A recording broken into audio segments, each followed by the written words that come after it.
Oke, halo guys. Jadi pada video kali ini saya akan membahas ya mengenai cara ya bagaimana kita counter trend dan SOP atau syarat-syarat apa saja yang perlu kita ketahui jika kita ingin mengcounter sebuah tren. Sebelumnya saya ingatkan bahwa probabilitas yang bagus itu kita follow trend. Nah, tapi ada kalanya kita pasti ingin counter trend ya. Nah, dan jika kita ingin counter trend itu kita nggak bisa asal-asal masuk, nggak bisa asal-asal langsung buy atau bahkan asal sell. Ada SOP atau syarat-syarat yang harus kita penuhi. Nah, sebelum itu, eh, pertama, saya akan bilang bahwa yang umumnya yang saya lakukan untuk counter itu ada dua time frame ya. Yang pertama 4 jam sama 1 jam ya. Kita gunakan sebagai time frame struktur atau sebagai time frame valid trennya dan kita akan counter di time frame M15 atau M5. Kalau kita pakai struktur di time frame H4 berarti alangkah baiknya kita counter itu pakai time frame M15 ya. Kalau kita pakai H1 sebagai strukturnya, berarti kita akan entry counter trend di time frame M5-nya. Seperti itu. Nah, dan untuk SOP-nya sendiri ya, pertama kita lihat ya, pada gambar pertama ini marketnya itu sudah terkonfirmasi bearish, ditandai dengan adanya valid break of structure di sini ya. Ada break of structure di sini.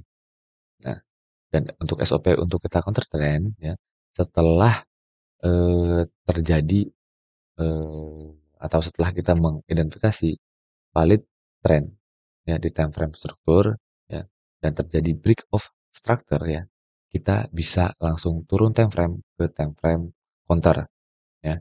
Jadi setelah bos di time frame struktur, kita tunggu bos sekali di time frame struktur ya. Katakanlah di time frame 1 jam di sini ya.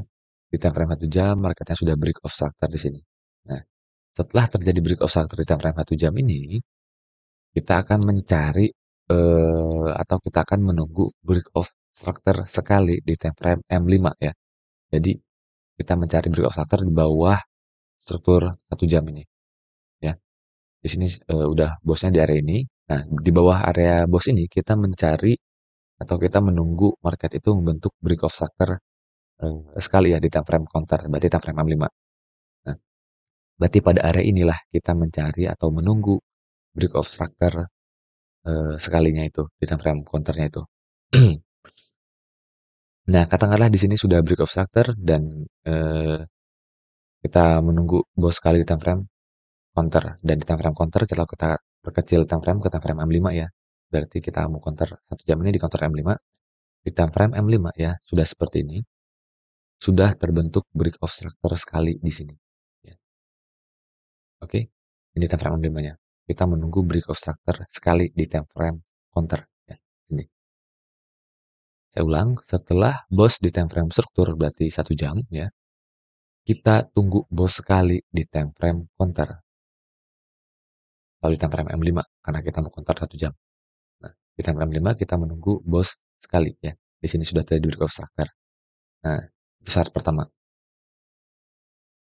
Dan syarat kedua ya, setelah bos satu kali di time frame counter, kita tunggu inducement terdekat di break dan menjadi minor chop ya.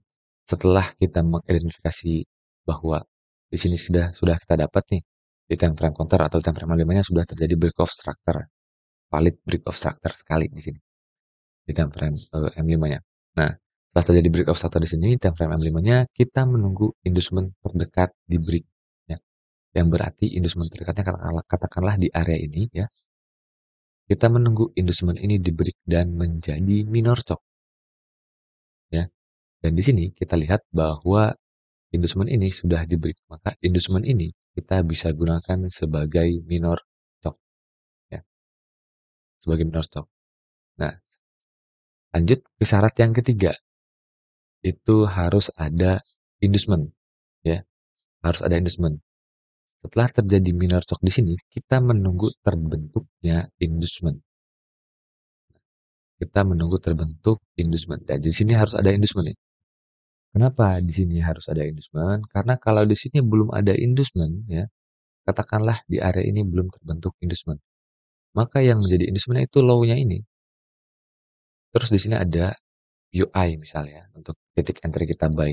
Nah, karena di sini nggak ada inducement, itu potensi market untuk sweep itu lebih besar. Bisa saja sweep di sini baru naik, atau bahkan dia break dan bentuk break of structure yang baru di time frame M5. Makanya kita menunggu terbentuk inducement di sini untuk meminimalisir kemungkinan tersebut ya. Nah, di sini sudah terbentuk inducement. Terus kita lanjut ke syarat yang keempat. Usahakan POI-nya itu bersih dari liquidity. Nah, katakanlah kita sudah di sini bos sudah kita dapat sekali di time frame M5, inducement terdekatnya sudah kita dapat, ternyata sudah di break dan membentuk minor choke dan sudah terbentuk juga inducement di area ini ya untuk kita buy, inducement untuk kita buy. Nah, selanjutnya otomatis kita mencari POI-nya kan. Nah, di sini katakanlah kita sudah mendapat POI di area ini. Dan usahakan POI ini bersih dari liquidity ya.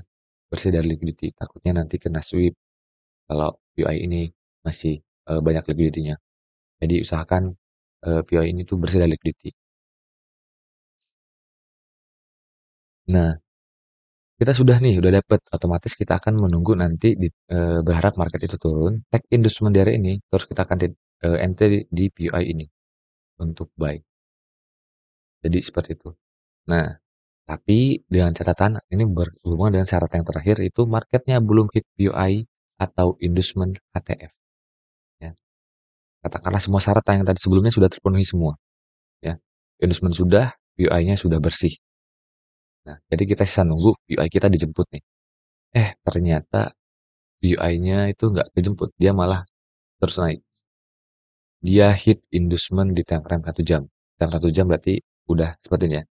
Udah hit inducement di time frame 1 jam.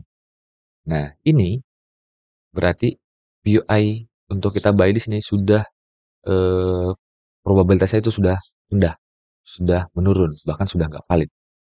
Karena kenapa? Karena marketnya sudah hit inducement HTF duluan, atau bahkan hit POI HTF duluan. Ya. Jadi ketika nanti di HTF-nya turun kembali seperti ini, ya ini berpotensi melanjutkan trennya, yaitu bearish.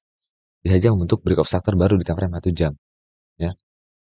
Jadi di kalau di time frame M5-nya biasa saja setelah take inducement di sini bahkan atau setelah hit POI ini, market itu melanjut turun seperti ini, melanjutkan penurunannya atau melanjutkan real trendnya. Makanya eh, kita menunggu, usahakan market itu belum hit POI HTF atau belum hit inducement HTF di sini. Kalau masih pada area ini, masih di area ini ya, naik-naik seperti ini, oke lah. Ini masih valid untuk kita entry, buy. Turun di sini, terus kita buy. Ya. Jadi usahakan marketnya itu belum hit POI inducement, POI atau inducement HTF ya. Belum hit inducement HTF seperti ini. Maka kalau inducementnya di sini sudah terhit inducement HTF ya, atau POI HTF, nah berarti sudah nggak valid POI ini. Karena yang jadi titik take profit kita nanti ya, jika kita berhasil enter di sini itu inducement HTF-nya ya. Inducement HTF-nya yang kita menjadi titik take profit kita. Itu inducement HTF-nya. Ya, jadi kalau sederhananya marketnya udah ke TP duluan sebelum hit enterian gitu. Jadi pas balik lagi ke sini, ini tuh probabilitasnya menurun atau menjadi rendah. Ada memang ada kemungkinan di respect, tapi eh, karena sudah hit inducement HTF bahkan udah hit POI HTF, probabilitas untuk POI ini untuk counter ini itu menjadi menurun ya, probabilitas untuk di break. Jadi kalau marketnya udah hit inducement HTF duluan atau bahkan hit POI duluan, hit POI HTF duluan, maka teman-teman bisa skip aja. Berarti bisa skip POI untuk kita counternya di sini. Seperti itu ya. Jadi seperti itu untuk syarat-syarat bagaimana kita akan melakukan counter sebuah tren ya. Jadi SOP ini harus dipatuhi ya, harus dipatuhi. apalagi kita berbicara mengenai counter trend, ya. Jadi teman-teman harus, eee, patuhi SOP atau syarat-syarat ini, ya. Ini ketika marketnya bearish, ya tidak berbeda jauh ketika marketnya lagi bullish ya, tinggal dibalik aja, ya. Ketika teman-teman sudah paham lah kalau, nggak perlu harus saya jelaskan, bagaimana tren bearish sama tren bullish-nya. Teman-teman yang sudah paham mengenai struktur pasti sudah paham juga lah, meskipun saya jelaskan cuma di satu, struktur sini ya, struktur bearish di sini.